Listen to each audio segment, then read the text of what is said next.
नमस्कार दोस्तों, मैं हूं आपका दोस्त लोकेश साहू और आप देख रहे हैं लोकेश छत्तीसगढ़िया यूट्यूब चैनल। आप सभी साथियों का हमारे इस चैनल पर बहुत बहुत स्वागत है।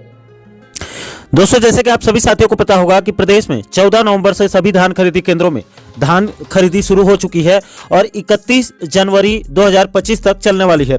लेकिन दोस्तों, चूंकि राज्य सरकार की तरफ से 21 कुंटल 3100 रुपए में एक मुश्त किसानों से धान खरीदी करने का वादा किया गया था, लेकिन दोस्तों इस वर्ष कई धान खरीदी केंद्रों में किसानों की तरफ से आरोप लगाए जा रहे हैं कि उनसे प्रति एकड़ 21 कुंटल की दर से धान खरीदी नहीं किया जा रहा है, बल्कि गिरदावरी सर्वे के हिसाब से धान खरीदी किया जा रहा है, जिससे प्रति एकड़ 21 कुंटल के हिसाब से कई धान खरीदी केंद्रों में धान खरीदी नहीं हो रही है, जिससे किसानों को भारी नुकसान उठाना पड़ रहा है।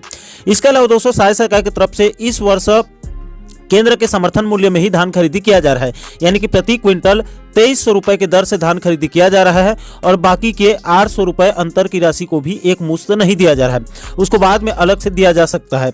यानी कि टेक्निकली रूप से एक मुश्त 3100 रुपए में धान खरीदी नहीं हो रही है, बल्कि दो अलग अलग किस्तों में भुगतान किया जा रहा है।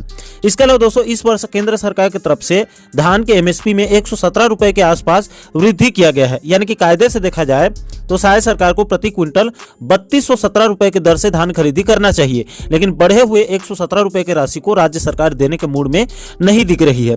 इसके अलावा धान खरीदी के धीमी रफ्तार, बारदाने की कमी, इन सभी मुद्दों को लेकर छत्तीसगढ़ कांग्रेस ने राज्य सरकार पर अब दबाव बनाना शुरू कर दिया है। इन सभी मुद्दों को लेकर छत्तीसगढ़ प्रदेश कांग्रेस कमेटी के प्रदेश अध्यक्ष दीपक बैज साहब ने धान खरीदी मुद्दे को लेकर राजीव भवन में प्रेस वार्ता में साफ साफ कहा है कि सरकार धान नहीं खरीदने का षड्यंत्र कर रही है। विष्णुदेव सरकार की नई नीति से स्पष्ट है कि वह किसानों से धान खरीदी कम करना चाहती है। दीपक बैज ने कहा कि इस बार 160 लाख मीट्रिक टन धान खरीदी करने का लक्ष्य रखा गया है। इसके लिए 14 नवंबर से 31 जनवरी तक धान खरीदी करने का समय निर्धारित किया गया है। इसमें शनिवार और रविवार और सरकारी छुट्टियों को घटाकर कुल 47 दिन धान खरीदी करने का समय मिल रहा है। इसका मतलब यह है कि प्रतिदिन सरकार को लगभग 3.5 लाख मीट्रिक टन की खरीदी प्रतिदिन करनी होगी, तब जाकर लक्ष्य पूरा होगा। अभी वर्तमान में जिस रफ्तार से धान खरीदी हो रही है, उसमें लक्ष्य प्राप्त करना बहुत मुश्किल है। सभी सोसाइटी को निर्देश दिया गया है कि एक दिन में अपने यहाँ अधिकतम 752 कुंटल यानी कि 1880 कट्टा धान खरीदना है। ऐसे में एक किसान का बाकी से शेष धान के लिए उसको आगामी दिनों की तारीख का इंतजार करना होगा। दीपक बैज साहब ने आगे कहा है कि सरकार ने यह घोषणा किया है कि 72 घंटों में किसानों के खाते में पैसा आएगा, लेकिन जो लोग 17 नवंबर को धान बेचे हैं उनके खाते में एक मुश्त 3100 रुपए नहीं आ रहा है, बल्कि समर्थन मूल्य का प्रति क्विंटल 2300 रुपए ही अभी किसानों के खाते में आ रहे हैं। दोस्तों, इन्हीं सभी मुद्दों को लेकर दीपक बैज जी ने 2 अलग अलग ट्वीट भी किया है, उसको भी आप देख सकते हैं, 2 अलग अलग डेट का। दोस्तों, किसानों से जुड़े धान खरीदी मुद्दे को लेकर दीपक बैज जी ने क्या कुछ कहा है, उसका 2 अलग अलग वीडियो क्लिप्स भी आप देखकर पूरे मामले को और अच्छे से समझ सकते हैं। खरीदी में पूरी तरह छत्तीसगढ़ में अव्यवस्था है, सरकार की पूरी तरह प्लानिंग फेल है।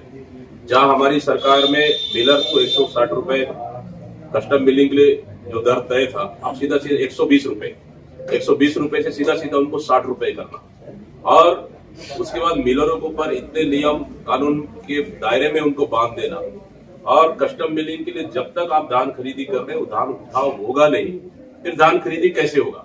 मतलब कुल मिला के सरकार की नीयत साफ नहीं है कि वो किसानों का धान खरीद सके।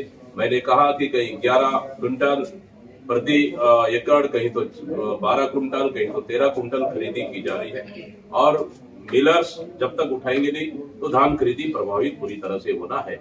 इसलिए कहीं न कहीं सरकार पूरी तरह से धान खरीदी किसानों का न करे, इसके लिए एक बड़ा सोची समझी इस साजिश के तहत एक बड़ा षड्यंत्र कर रही है किसानों के लिए, ताकि सरकार के पास धान खरीदने के लिए पैसा नहीं है। इसलिए तो सेंट्रल में जाके 17,000 करोड़ रुपए गिड़गिड़ा रहे हैं सहकारिता मंत्री। तो कहीं न कहीं ये रीजन स्पष्ट दिखता है, कुल मिला के किसानों के लिए सरकार का नियत साफ नहीं है। जिस तरह से छत्तीसगढ़ को धान का कटोरा कहा जाता है, और छत्तीसगढ़ की राजनीति में किसान सबसे बड़ा मुद्दा है, चाहे सत्ता के लिए हो चाहे विपक्ष के लिए। लेकिन जब 15 साल की बात करें तो सरकार ने किसानों को पूरी तरह से बर्बाद कर दिए।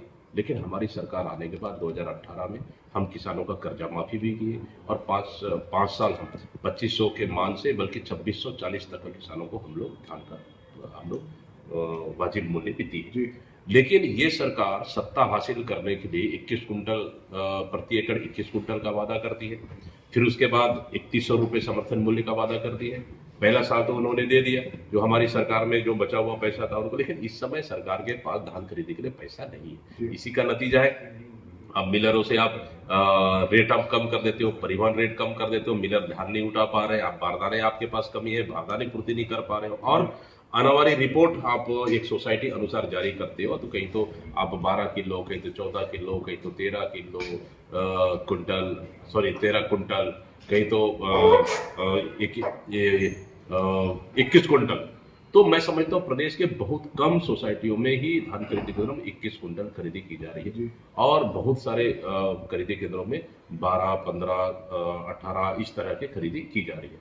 और उसके बाद आप देखेंगे उनके खातों में 2300 कुछ रुपए ही उनके खाते में जमा हुआ है अभी तक समर्थन मूल्य का। आखिर 3100 रुपए तो नहीं हुआ। हमारा सवाल तो ये है, आपने 21 कुंटल देने का, खरीदने का वादा किया था, तो 21 कुंटल क्यों नहीं?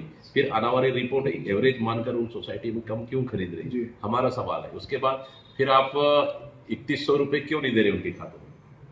हमारा सवाल है। अगर सरकार 2100 रुपए अगर दे रही है तो हमको दिखा दे भाई ये खाते में हम लोगों ने 3100 रुपए दे दिए। तो दोस्तों आशा करता हूं कि आप इस वीडियो के माध्यम से पूरे मामले को अच्छे से समझ गए होंगे। दोस्तों इस पूरे मुद्दे को लेकर आप लोगों की क्या राय है, नीचे आप लोग कमेंट बॉक्स में अपनी अपनी प्रतिक्रिया आप लोग जरूर साझा कीजिएगा।